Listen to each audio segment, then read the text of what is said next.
Mosquée d'Hérouville, exhortation du 24 avril 2020. الحمد لله رب العالمين والصلاة والسلام على سيدنا محمد وعلى آله وصحبه أجمعين. Mes frères et sœurs, أيها الإخوة والأخوات, السلام عليكم ورحمة الله وبركاته. بفضل الله سبحانه وتعالى نتوقف في هذه الجمعة معشر الإخوة والأخوات عند نقطتين أساسيتين من أجل أن نتذكر بعض فضائل شهر رمضان ومن أجل بعض التوجيهات الملائمة لواقعنا اليوم. إن فضائل الصيام معشر الإخوة والأخوات كثيرة ومتعددة، نذكر منها أنه تضاعف فيه الحسنات مضاعفة لا تنحصر بعدد، بينما الأعمال الأخرى تضاعف الحسنة ب10 أمثالها إلى 700 ضعف، لما رواه الشيخان البخاري ومسلم من حديث أبي هريرة رضي الله عنه قال: قال رسول الله صلى الله عليه وسلم: كل عمل ابن آدم يضاعف، الحسنة ب10 أمثالها إلى 700 ضعف. قال الله عز وجل: إلا الصوم فإنه لي وأنا أجزي به، يدع شهوته وطعامه من أجلي. للصائم فرحتان، فرحة عند فطره وفرحة عند لقاء ربه، ولخلوف فمه أطيب عند الله من ريح المسك. فيتجلى من هذا الحديث أن الله سبحانه وتعالى اختص الصيام لنفسه عن بقية الأعمال وخصه بمضاعفة الحسنات، وأن الإخلاص في الصيام أعمق فيه من غيره من الأعمال، لقوله صلى الله عليه وسلم: ترك شهوته وطعامه وشرابه ابتغاء مرضاتي. كما أن الله سبحانه وتعالى يتولى جزاء الصائم الذي يحصل له الفرح في الدنيا والآخرة، وهو فرح محمود لوقوعه على طاعة الله تعالى، كما أشارت إليه الآية المباركة من سورة يونس: قل بفضل الله وبرحمته فبذلك فليفرحوا. فعظمة أجر الصائم لا يعلمها إلا العظيم سبحانه وتعالى، لا حرمنا الله وإياكم منها. ومن فضائل الصيام أنه يشفع للعبد يوم القيامة ويستره من الآثام والشهوات الضارة ويقيه من النار، لقوله صلى الله عليه وسلم: الصيام والقرآن يشفعان للعبد يوم القيامة. يقول الصيام: أي رب منعته الطعام والشهوات بالنهار فشفعني فيه. ويقول القرآن: منعته النوم بالليل فشفعني فيه. قال: فيشفعان له. وهو حديث رواه الإمام أحمد عن سيدنا عبد الله بن عمر. وقال صلى الله عليه وسلم: الصيام جنة وحصن حصين من النار. وهو حديث رواه كذلك الإمام أحمد عن سيدنا أبي هريرة رضي الله عنه وأرضاه. ومن فضائل الصيام معشر الإخوة والأخوات أن دعاء الصائم مستجاب عند الله، لقوله صلى الله عليه وسلم: وإن لكل مسلم في كل يوم وليلة، يعني من رمضان، دعوة مستجابة. وهو حديث رواه الإمام البزار عن سيدنا أبي سعيد الخدري وصححه الإمام الألباني. وقد جاء في أثناء ذكر آيات الصيام ترغيب الصائم بكثرة الدعاء في قوله تعالى: وإذا سألك عبادي عني فإني قريب أجيب دعوة الداع إذا دعان. سورة البقرة، الآية 86 بعد 100. ومن فضائل الصيام أنه موجب لإبعاد النار عن الصائم يوم القيامة، لقوله صلى الله عليه وسلم: ما من عبد يصوم يوما في سبيل الله إلا باعد الله بذلك اليوم وجهه عن النار 70 خريفا. وهو حديث رواه الإمام البخاري ومسلم عن سيدنا أبي سعيد الخدري رضي الله عنه وأرضاه. كما أن من فضائل الصيام معشر الإخوة والأخوات اختصاص الصائمين بباب من أبواب الجنة يدخلون منه دون غيرهم إكراما لهم وجزاء على صيامهم، لقوله صلى الله عليه وسلم في الحديث الذي رواه الإمام البخاري عن سيدنا سهل بن سعد: إن في الجنة بابا يقال له الريان يدخل منه الصائمون يوم القيامة لا يدخل منه أحد غيرهم، يقال: أين الصائمون؟ فيقومون: لا يدخل منه أحد غيرهم، فإذا دخلوا أغلق فلم يدخل منه أحد. نسأل الله أن يجعلنا وجميع المسلمين والمسلمات منهم آمين، والحمد لله رب العالمين.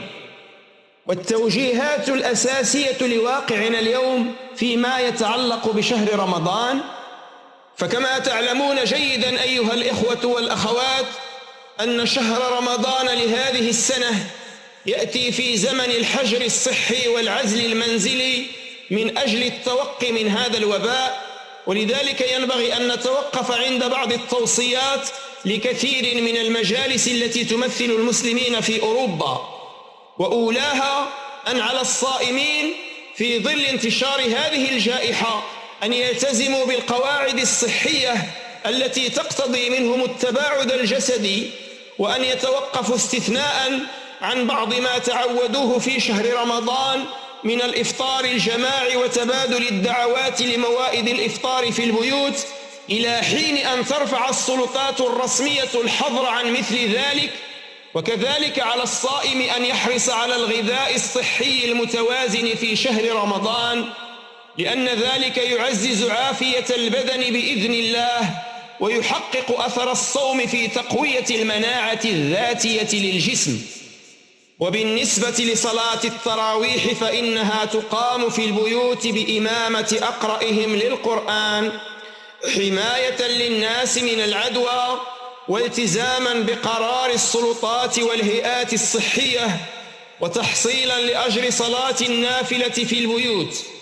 قال صلى الله عليه وسلم: عليكم بالصلاة في بيوتكم، فإن خير صلاة المرء في بيته إلا الصلاة المكتوبة، وهو حديث رواه الإمام مسلم.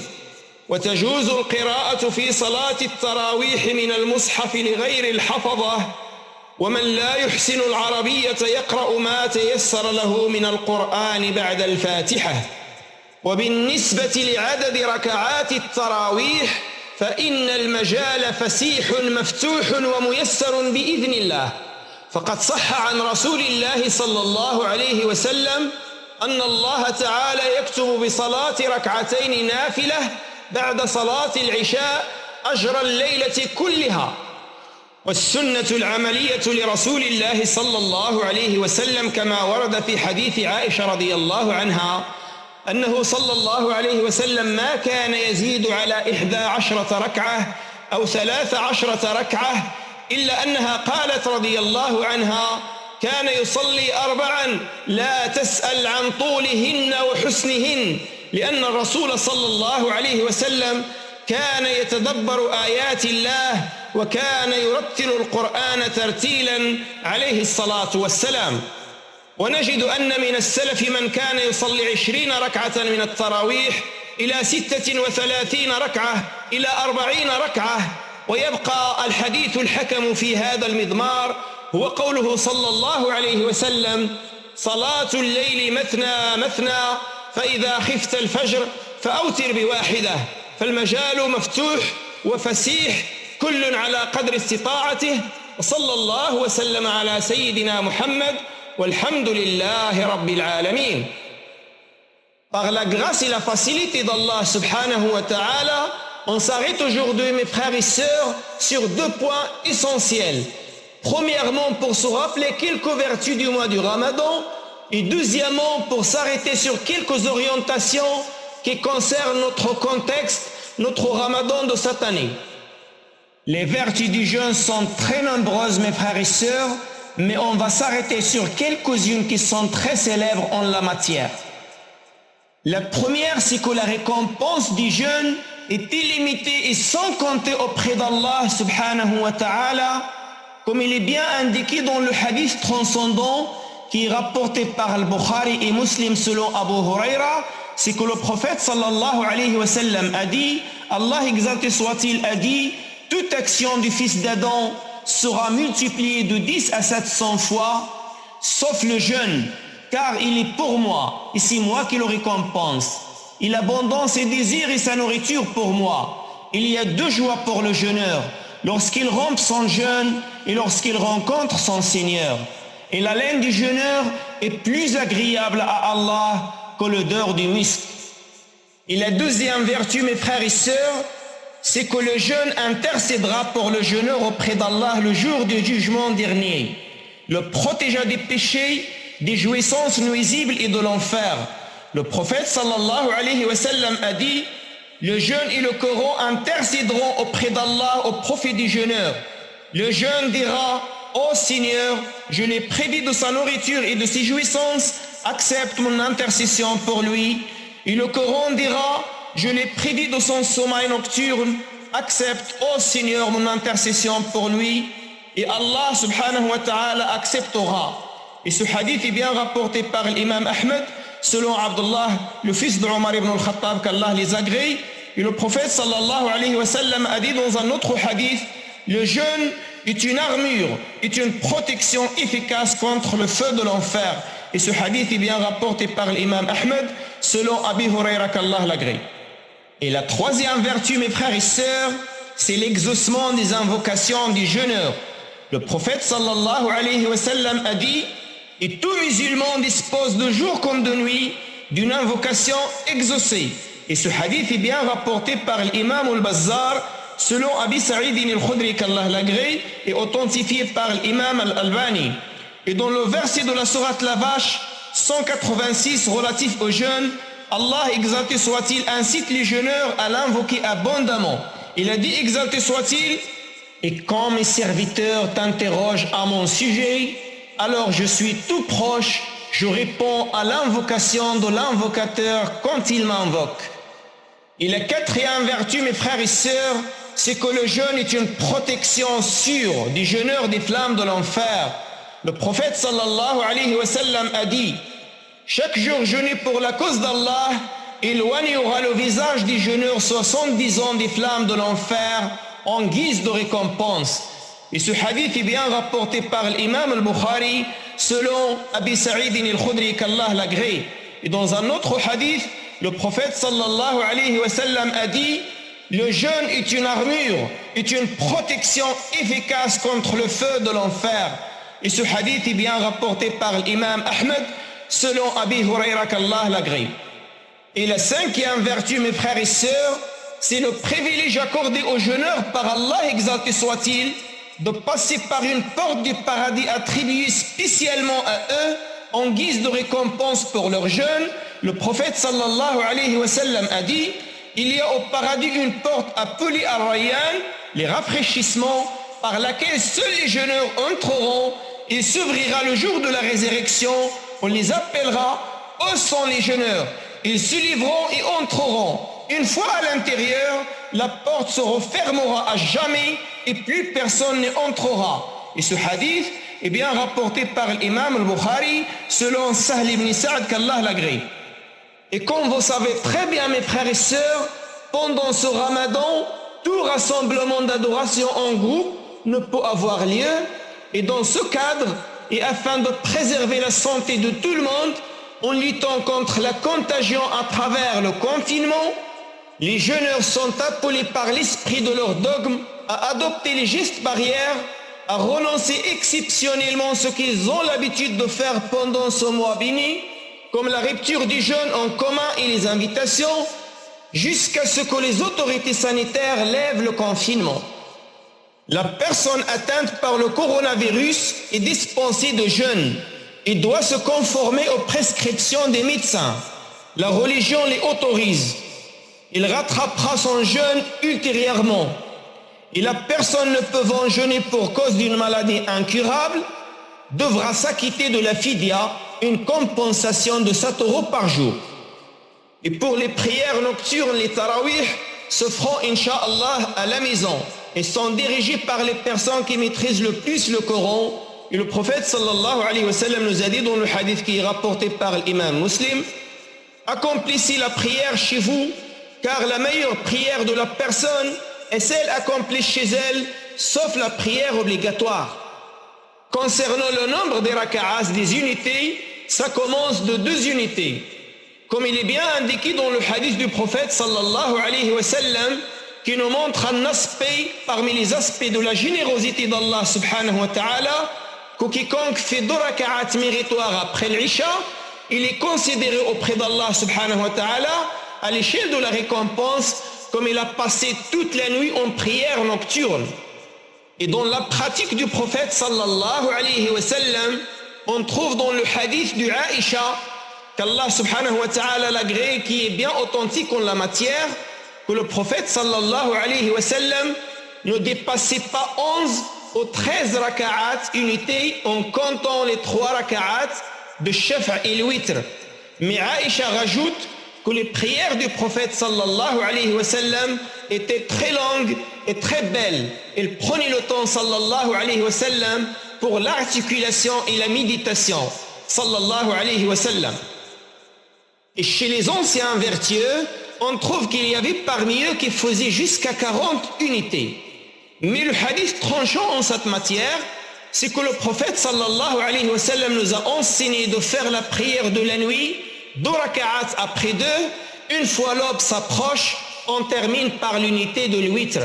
La conclusion, c'est que la prière de la nuit est ouverte une fois qu'on termine la prière de l'Isha et jusqu'à l'aube, en fonction de la possibilité de chaque personne. Et parmi les aspects de la facilité dans notre religion de l'islam, c'est qu'il y a la permission de lire directement dans le Coran, et ceux qui n'ont pas la possibilité de lire en arabe, ils peuvent répéter les mêmes sourates qu'ils connaissent. Sallallahu wa sallam ala sayyidina Muhammad, walhamdulillahi rabbil alamin.